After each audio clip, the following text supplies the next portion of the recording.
Hallelujah. Good morning. क्या प्रभु के वचनों को सुनने के लिए आप सभी तैयार हैं? तो आइए छोटी प्रार्थना के साथ अपने मनन को शुरू करें। पवित्र पिता, आपका धन्यवाद। प्रभु, एक बार फिर से हम आपके सानिध्य में आए हैं। आपके अनुग्रह को हम पर बरसाएं। हमारी मदद करें कि आपके वचनों के द्वारा हम आपके और अधिक करीबी में बढ़ सकें। हम आपके सानिध्य में आते हैं, इस समय को आप आशीषित करके दें। प्रार्थना यीशु के नाम से मांगते हैं, आमीन। प्रभु की महिमा हो। क्या आप उठ गए हैं? क्या आप सभी अच्छे हैं? बीती रात क्या आप सभी अच्छी नींद सोए? पर्सनल मेडिटेशन कर लिया? क्या प्रार्थना आपने किया? कई बार जब हम लोग परिचितों से मिलते हैं, हाउ आर यू, आप कैसे हैं, पूछते हैं। लेकिन जब हम परमेश्वर के संतान होकर के दूसरे प्रभु के संतानों से मिलते हैं, उनसे भी हम पूछते हैं हाउ आर यू। उसमें कोई गलती नहीं है, लेकिन क्या आपने प्रार्थना की है? क्या आज आपने प्रार्थना की? जितने लोगों से आप मिलते हैं, उनसे अवश्य यह सवाल करें। जब आप दूसरों से यह सवाल करते हैं तो आपको यह अवसर भी मिलता है कि आप स्वयं ने आज प्रार्थना की है कि नहीं, यह आप परख पाते हैं। जी हां, जब हम अन्य विश्वासियों से मिलते हैं, हम बहुत सारी बातें करते हैं, लेकिन क्या आपने उद्धार पाया? पूछिए, क्या आपने प्रभु को स्वीकारा? क्या प्रभु यीशु मसीह के साथ आपका व्यक्तिगत अनुभव है? इतने सारे सवाल करेंगे तो शायद उन्हें गुस्सा आ जाए। एक छोटा सा सवाल हमें अपने आप को परखने में काफी ज्यादा मदद करता है। यह हमें प्रेम से, काफी दया दिखाते हुए, जैसे एक मां बच्चे से पूछती है, जैसे एक दोस्त दोस्त से पूछता है, हमें दूसरों से पूछना चाहिए। हम बहुत अच्छे हैं, हम तुमसे बेहतर हैं, ऐसा ना करते हुए जैसे हम आम तौर पर लोगों से बात करते हैं। इस प्रकार के आत्मिक सवाल जब हम करेंगे, हम शांति समाधान पाने पाएंगे, आत्मिक तौर पर दृढ़ होने पाएंगे। प्रार्थना के विषय भी सीखना हम सबों के लिए काफी आवश्यक है। क्या हफ्ते में 2 बार प्रार्थना करना काफी है? क्या संडे केवल चर्च जाना काफी है? ऐसा ना पूछें। जिस प्रकार से हर इंसान लगातार सांस लेता रहता है, सांस छोड़ता रहता है, मसीह के साथ में इस प्रकार का एक निरंतर और व्यक्तिगत संबंध होना काफी आवश्यक है। पहले थिस्सलुनीकियों की पत्री, उसका 5वां अध्याय 16वीं आयत से पढ़ना चाहूंगा। देखिएगा, सदा आनंदित रहो, निरंतर प्रार्थना में लगे रहो, हर बात में धन्यवाद करो, क्योंकि तुम्हारे लिए मसीह यीशु में परमेश्वर की यही इच्छा है। हमारे विषय परमेश्वर की इच्छा क्या है? यदि देखा जाए, प्रभु चाहते हैं कि हम सदा आनंदित रहें, निरंतर प्रार्थना करें और हर बात में परमेश्वर का धन्यवाद करते हुए जिएं। सदा आनंदित रहना कैसे संभव हो सकता है? यदि आप निरंतर प्रार्थना करने वाले व्यक्ति हैं, तो आप सदा आनंदित रह सकते हैं। और यदि आप निरंतर परमेश्वर की संगति में रहें, निरंतर यदि प्रार्थना करते रहें, और प्रार्थना में जो जवाब आपको मिलते हैं, जब आप उन्हें याद करेंगे, निरंतर आप परमेश्वर को धन्यवाद करते हुए जीने पाएंगे। परमेश्वर ने हमें दुखी रहने के लिए, कमी घटी में रहने के लिए, कुड़कुड़ाते हुए रहने के लिए हमारी सृष्टि नहीं की, और ना ही वे चाहते हैं कि हम ऐसा रहें। परमेश्वर की संतान होने के बाद उनके साथ संगति करते हुए जीना हमें सीखना चाहिए। निरंतर प्रार्थना करते रहना है। आपने सुना होगा ना, बिना रुके बारिश हो रही है। मतलब बारिश बिना रुके बस बरस रही है। बस एक बार जोर से आके अगर रुक जाए, हम कामकाज के लिए जा सकते हैं।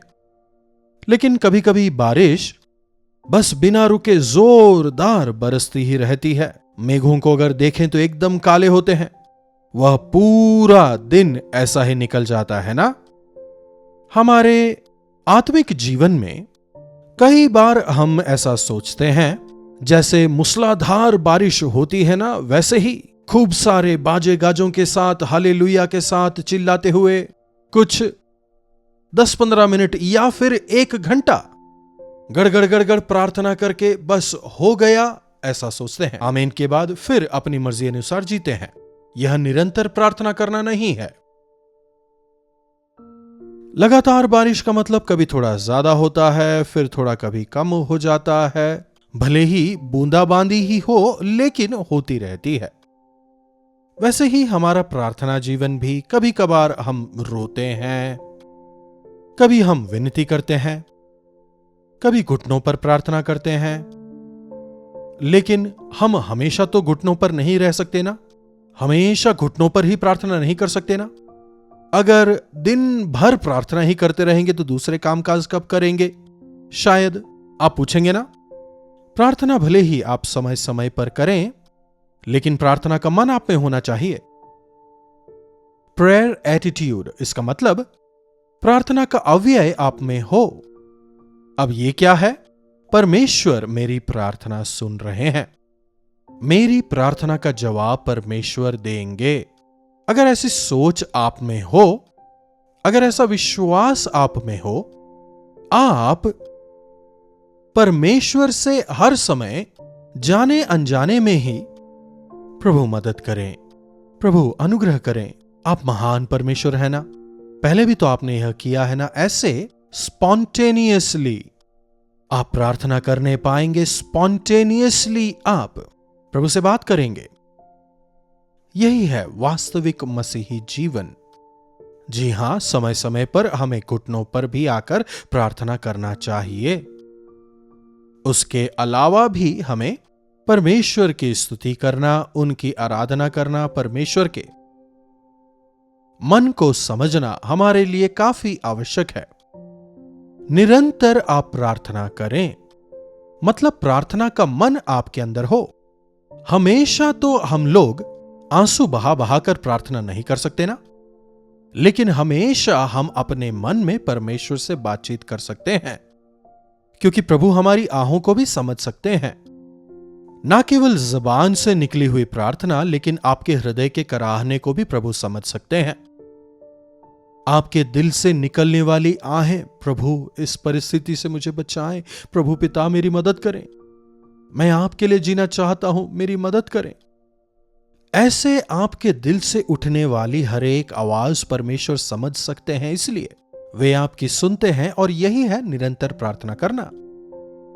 चाहे आप कोई भी काम कर रहे हो, उसके बीच में यदि आप परमेश्वर से बात कर सकें, हर बात में आप परमेश्वर को धन्यवाद देने पाएंगे।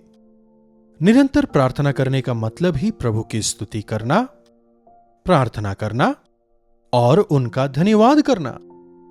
जब हम आनंदित हैं तब आराम से हालेलुया स्तुति करूंगा हम गाना गा सकते हैं। जब परिस्थितियां अनुकूल हैं तब हम आराम से प्रभु आप सामर्थ्य हैं, प्रभु आप महिमामय हैं, आराम से हम ये बातें कह पाते हैं। इसलिए जो आनंदित हैं वे परमेश्वर की स्तुति कर सकते हैं। जब हमारे मन में आनंद नहीं है, खुशी नहीं है, प्रभु को भी हम दुखी करते हैं। जब हम आनंदित नहीं होते हैं, जब हमारी कमी घटियां पूरी नहीं होती हैं, हमारे अंदर अविश्वास भरने लगता है। परमेश्वर पर अविश्वास करना या फिर कुड़कुड़ाना काफी भयंकर होता है। कभी भी परमेश्वर पर आप ना कुड़कुड़ाएं। उन दिनों में इस्राएली मूसा के पास आकर परमेश्वर पर कुड़कुड़ाते हैं, तुम ये जो कह रहे हो मेरे विषय नहीं कह रहे, तुम्हारे छुड़ाने वाले परमेश्वर हैं, तुम्हारी अगुवाई करने वाले परमेश्वर हैं, तुम्हारे रक्षक परमेश्वर हैं। तुम जो कह रहे हो वो उनके विरुद्ध है। कुड़कुड़ाओ मत। कभी भी हमारे जीवनों में हमें कुड़कुड़ाने को स्थान नहीं देना है। जब हम कुड़कुड़ाते हैं शैतान को मजा आता है, हम उसके हाथ में पड़ जाते हैं। कुड़कुड़ाने की वजह से पूरी की पूरी एक पीढ़ी का नाश हो जाता है, हम वचन में देख सकते हैं।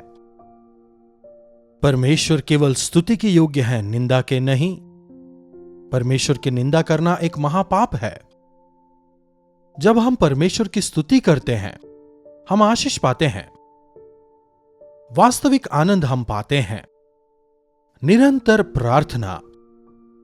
लूका रचित सुसमाचार 18वें अध्याय में प्रभु एक बात कहते हैं। वे बिना रुके निरंतर लगातार प्रार्थना कर रहे थे। इस विषय एक दृष्टांत कहते हैं। लगातार निरंतर प्रार्थना के विषय प्रभु परमेश्वर एक दृष्टांत बताते हैं। एक न्यायी था जो ना परमेश्वर से डरता, ना ही वो मनुष्यों से डरता था। लेकिन एक विधवा आकर हर रोज मेरा न्याय चुकाओ, मेरा न्याय चुकाओ विनती किया करती थी। वो काफी कठोर हृदय का व्यक्ति था, लेकिन वो विधवा हर रोज आकर उससे विनती किया करती थी। इसीलिए यह विधवा हर रोज आकर मुझसे विनती करती है और मुझे परेशान करती है, इसीलिए मैं इसका न्याय चुकाऊंगा, वो सोचता है। हर रोज वो आकर विनती करती है, इसीलिए वो अन्यायी न्यायाधीश भी सोचने लगता है। 6वीं आयत देखिए। प्रभु ने कहा कि सुनो, यह अधर्मी न्यायी क्या कहता है। वो अन्यायी न्यायी कहता है कि यह विधवा मुझे सताती रहती है, इसीलिए मैं इसका न्याय करूंगा। अगर ऐसा है तो एक अन्यायी व्यक्ति, एक अन्यायी न्यायी अगर ऐसा कर रहा है, तो क्या परमेश्वर अपने चुने हुओं का न्याय ना चुकाएंगे जो दिन रात उनकी दुहाई देते हैं? और वे क्या उनके विषय में देर करेंगे? क्या कह रहा है पौलुस? क्या वे उनके विषय देर करेंगे?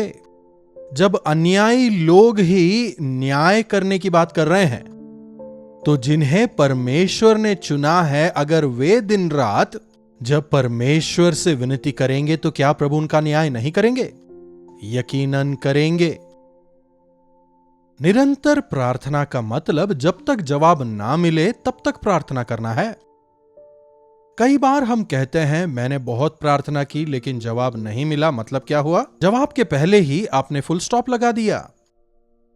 जब तक परमेश्वर आपको जवाब नहीं देते तब तक आप प्रार्थना करें। यही बात प्रभु यहां बता रहे हैं। आपके अंदर कितना विश्वास है, आप में कितना धीरज है। क्या आप वाकई में प्रार्थना में परमेश्वर की इच्छा जानना चाहते हैं? क्या आप वाकई में उनकी सहायता चाहते हैं? यह प्रभु यहां परखने को कहते हैं। देखिए, पुराने जमाने में घरों में फ्रिज नहीं होते थे। आजकल बचे खाने को हम फ्रिज में रखते हैं, दोबारा गर्म करके खाते हैं। पुराने जमाने में जो कुछ बच जाता था उसे हम भिखारियों को दे दिया करते थे। कोई घर पे आता था और अगर मांगता था तो हम उन्हें देकर भेज देते थे। वो भिखारी कई घरों में जाया करता था। मां कुछ है खाने को दीजिए, एक बार बोलेगा, 2 बार बोलेगा, अगर जवाब नहीं आया, अरे छोड़ो कहकर दूसरे घर जाता था, है कि नहीं? घर वाले जो कुछ बचा कुचा है वो सब कुछ इकट्ठा करके जब तक बाहर आते, वो भिखारी तो 4 घर जा चुका होता। देखकर घर वाले दुखी होते। इसी प्रकार कई बार प्रभु हमारी मांग को पूरा करने के लिए जब तक उसे तैयार करते होते, हमें देने के लिए उसे रेडी कर रहे होते, तब तक आप अपनी प्रार्थना छोड़कर अपने कार्यों में अगर व्यस्त हो जाएंगे तो जवाब कैसे मिलेगा बताइए? इसलिए जब तक प्रभु जवाब ना दें तब तक प्रार्थना करना है, निरंतर प्रार्थना करना है। जब तक परमेश्वर आपकी प्रार्थना का जवाब ना दें, आपके मन में यह सोच हो परमेश्वर मेरी प्रार्थना सुन रहे हैं, वे जवाब देंगे। यकीनन सही समय पर परमेश्वर मेरी प्रार्थना को सुनेंगे, उसका जवाब देंगे, वे मुझे नहीं भूलेंगे। यदि ऐसा विश्वास आप में हो, हमारे व्यक्तिगत जीवनों में हम परमेश्वर के चमत्कार को देखने पाएंगे। प्रार्थना। महापवित्र परमेश्वर, प्रभु, कई बार हम हमारी प्रार्थनाओं को बीच में ही रोक देते हैं या लापरवाह हो जाते हैं या विश्वास नहीं करते। इस वजह से हमें जवाब नहीं मिल पाता है। प्रभु, होने दें कि हम लगातार प्रार्थना, निरंतर प्रार्थना करने वाले होकर, विनती करने वाले होकर जीने वाले हो जाएं। प्रार्थना यीशु के नाम से मांगते हैं, आमीन। पिता परमेश्वर का प्रेम, प्रभु यीशु मसीह का अनुग्रह, पवित्र आत्मा की संगति और सहभागिता हम में से प्रत्येक के साथ सदा सर्वदा बनी रहे। आमीन। प्रभु की महिमा हो। अपने प्रार्थना विषयों को आप 9884907779 पर व्हाट्सएप या वॉइस मैसेज द्वारा भेज सकते हैं। हम अवश्य आपके लिए प्रार्थना करेंगे। प्रभु चमत्कार करेंगे। प्रभु आप सबों को आशीष दें। कल्वरी दर्शन, ये है प्रेम के दर्शन, यीशु प्रेम के दर्शन।